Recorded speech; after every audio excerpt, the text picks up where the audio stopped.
Welcome back to AI Quantum Secure. Today, we are moving beyond theoretical models to explore the real-world vulnerabilities that exist within quantum hardware. While quantum theory provides a mathematically perfect lock, the physical components we use to implement it act as a keyhole with inherent exploitable flaws.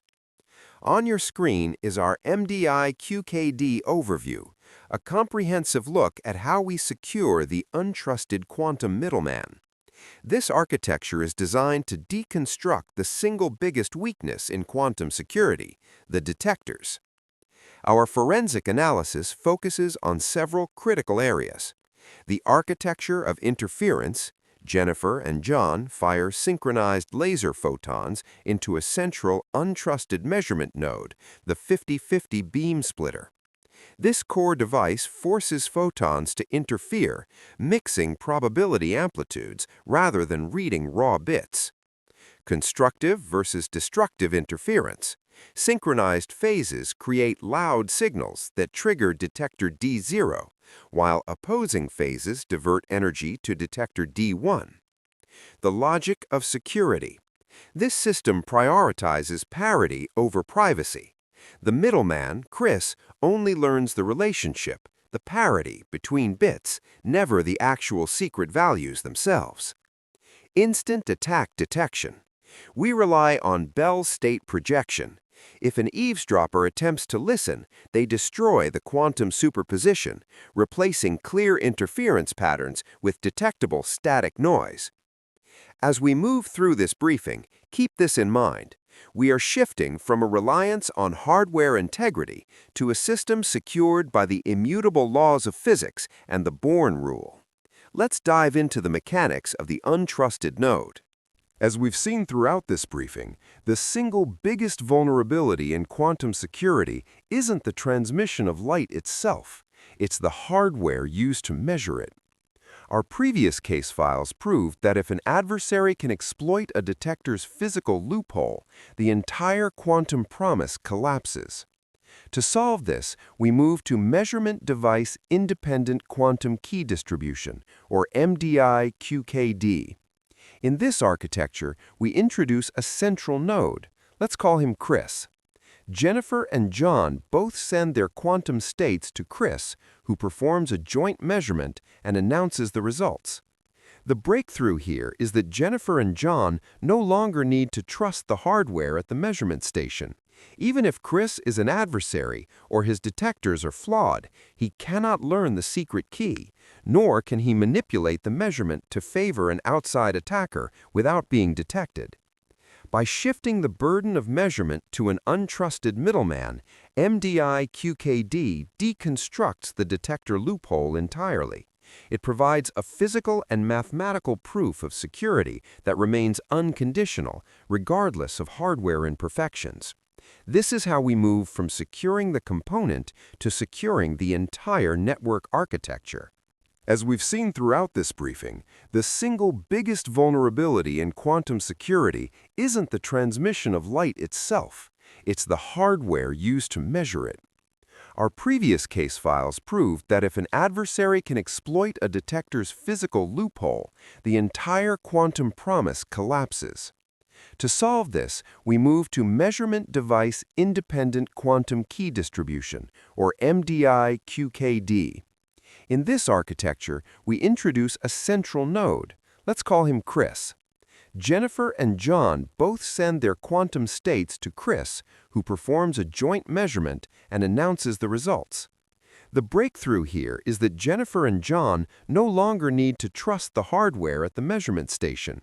Even if Chris is an adversary or his detectors are flawed, he cannot learn the secret key, nor can he manipulate the measurement to favor an outside attacker without being detected.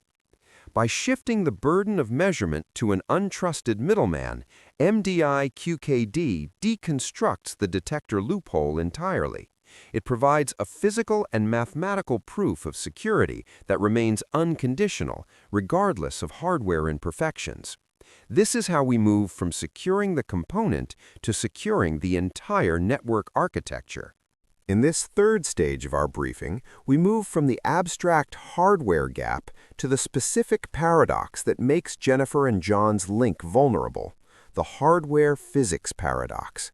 This fundamental conflict is the root cause of every exploit we will discuss. On the left, we see the lock, quantum theory. This is the world of the classroom and the research paper, a realm that assumes ideal qubits and mathematically proven security with zero noise. In this theoretical space, as long as Jennifer and John follow the protocols of physics, their communication is essentially a fortress with an unbreakable lock.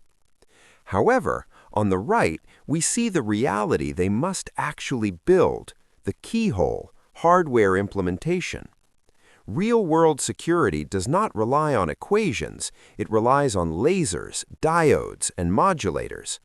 Unlike the perfect wave of theory, these physical components are subject to variance, background noise, and imperfect efficiency. This is the most critical lesson of our forensic analysis. Physics is the lock, but hardware is the keyhole. An attacker like Eve does not waste her time trying to pick the quantum lock because she knows the math is sound. Instead, she looks for the imperfections in the keyhole, the physical hardware used to build that lock. This implementation layer is exactly where Eve hides. By exploiting the subtle differences between how a component should work in theory and how it actually behaves in silicon, she can bypass quantum protections entirely.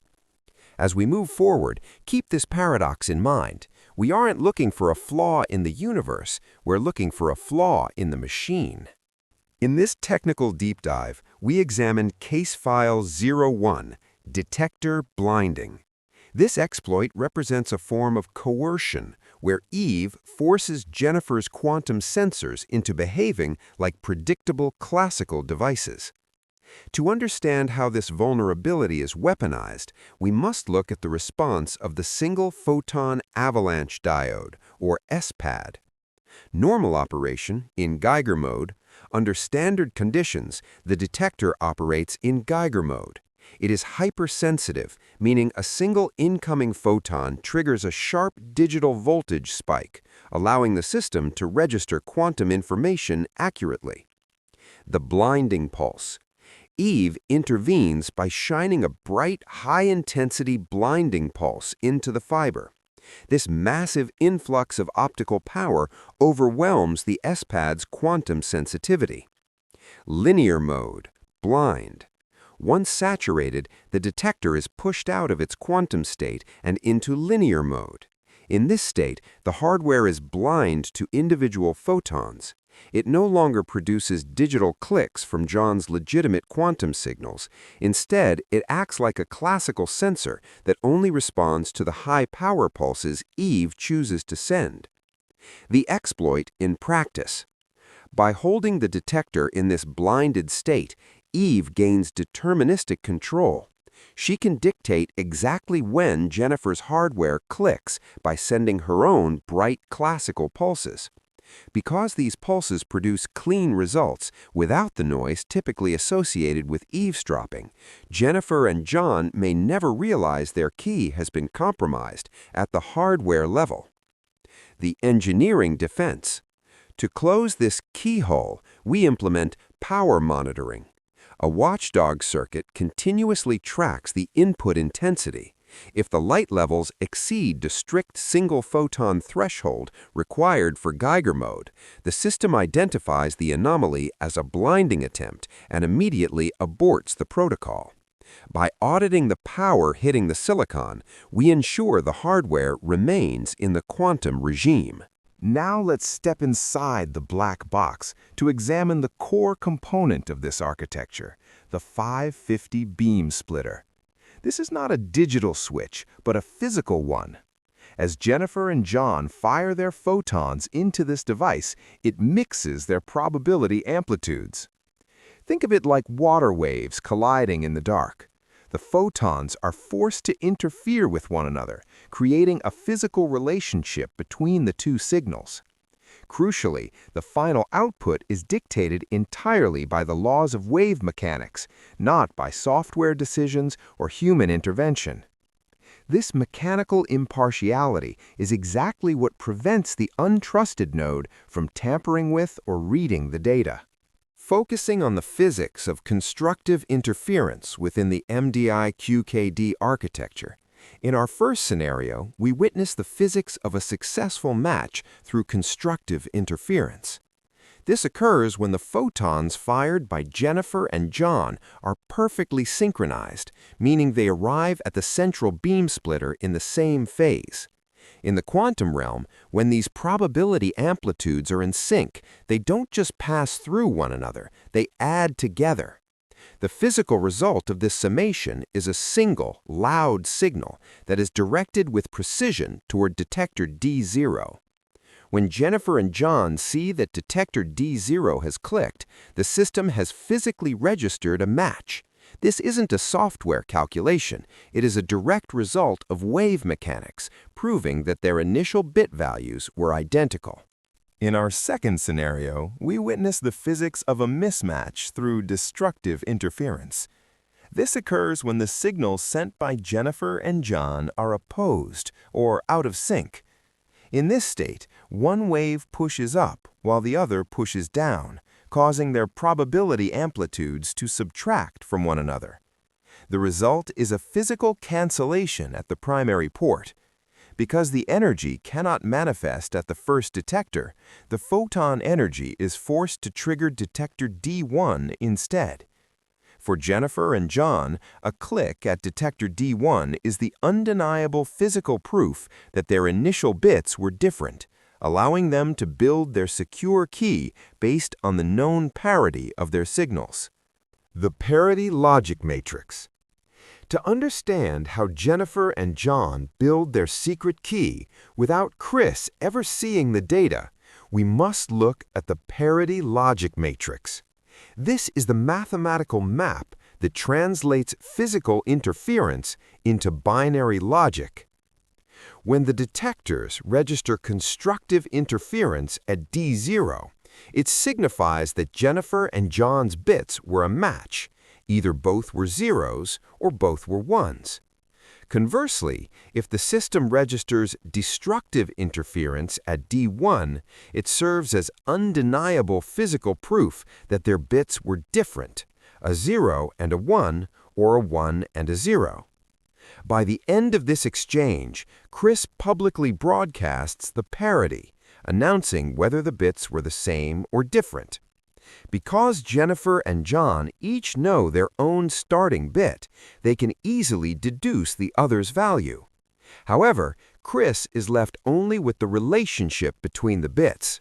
The specific actual bit values remain hidden deep in the math, ensuring that the middleman remains untrusted, unknowledgeable, and completely unable to compromise the final key. The final step in our architectural journey is post-selection sifting. Because quantum mechanics is inherently probabilistic, not every pulse fired by Jennifer and John will result in a successful interference event at the central node. In this phase, Jennifer and John communicate over the classical channel to cross-reference their transmission records with Chris's public broadcast. The protocol is binary and uncompromising. If Chris reports silence or no detection for a specific pulse, that bit is immediately discarded by both senders. Only the successful clicks, those rare moments where interference was physically registered, are kept to become part of the final, secure cryptographic key. This rigorous filtering process ensures that the resulting key is built only from verified, successful quantum interactions. The symmetric projection, psi plus. As we step deeper into the mechanics of the MDI QKD protocol, we arrive at the mathematical heart of constructive interference, the symmetric projection, represented as psi plus. The math here describes a precise physical event. When Jennifer and John transmit matching bits, such as a 0 and a 0, Their individual probability amplitudes do not merely coexist, they add up according to the Born rule. This summation projects the entire system into what we call the symmetric Bell state. The physical consequence of this projection is absolute. It forces a trigger specifically at detector D0. This represents the ultimate click of agreement. It is the physical manifestation of matching data, proven by the addition of amplitudes before the untrusted middleman ever has a chance to peek at the individual secret values. As we step deeper into the mechanics of mismatched bits, we arrive at the anti-symmetric projection, represented as psi negative. The math here describes what happens physically when the bits differ, such as a 0 and a 1.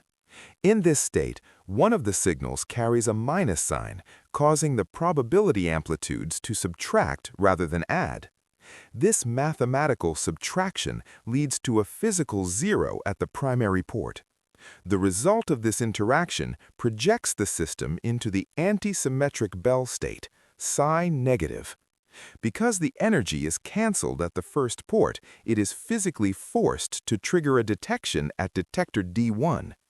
This provides John and Jennifer with undeniable proof that their bits were different, all while the untrusted node remains entirely unaware of the actual secret values being exchanged.